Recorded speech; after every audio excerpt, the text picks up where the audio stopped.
વડનગર કે જે પોતાના ઐતિહાસિક અને સાંસ્કૃતિક ધરોહર માટે ઓળખ ધરાવે છે, ત્યાં આવેલ પ્રાચીન સ્વયંભૂ હાટકેશ્વર મહાદેવનું મંદિર ખાસ મહત્વ ધરાવે છે. આ મંદિરના પરિસરમાં રોજ સાંજે રંગબેરંગી લાઇટ શોનું આયોજન થાય છે, જે દર્શકોમાં ઉત્સાહ અને આકર્ષણ જગાવે છે. હાટકેશ્વર મહાદેવ મંદિરમાં આરતી બાદ લાઇટ શો બતાવવામાં આવે છે. આ કાર્યક્રમને લઈને ત્યાંના પર્યટકોમાં ખૂબ જ ઉત્સાહ જોવા મળે છે. 24 માર્ચના રોજ મુખ્યમંત્રી ભૂપેન્દ્ર પટેલ દ્વારા લાઇટ શોની શરૂઆત કરી ખુલ્લો મૂકવામાં આવ્યો હતો, જે વડનગરને એક આગવું પ્રવાસન સ્થળ તરીકે આગળ લાવી રહ્યું છે.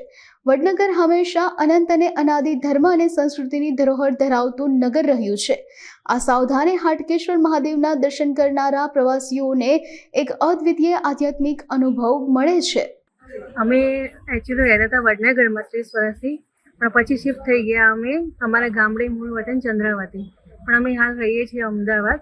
પણ અમે સ્પેશિયલી અત્યારે આ હાટકેશ્વર મંદિરમાં જે આ લાઇટ શો છે સ્પેશિયલી અમે જોવા માટે ગયા છીએ કે કેવું રહ્યું. પણ અત્યારે જોયું છે તો બહુ જ સરસ લાગે છે કે અત્યારે અમે હજી વડનગર રહેતા હતા પહેલાં કેવું હતું ને અત્યારે કેવું છે, તો પહેલાં કરતાં તો બહુ જ સરસ છે વડનગરમાં અને બહુ જ સરસ લાઇટ શો છે. હું તો કહીશ કે રોજે જોવા માટે આવા લાઇટ શો, કારણ કે બહુ જ સરસ છે. આ જગ્યા પણ સરસ છે, મંદિર પણ સરસ છે અને અહીંયા આવીને આમ મનને શાંતિ મળે છે.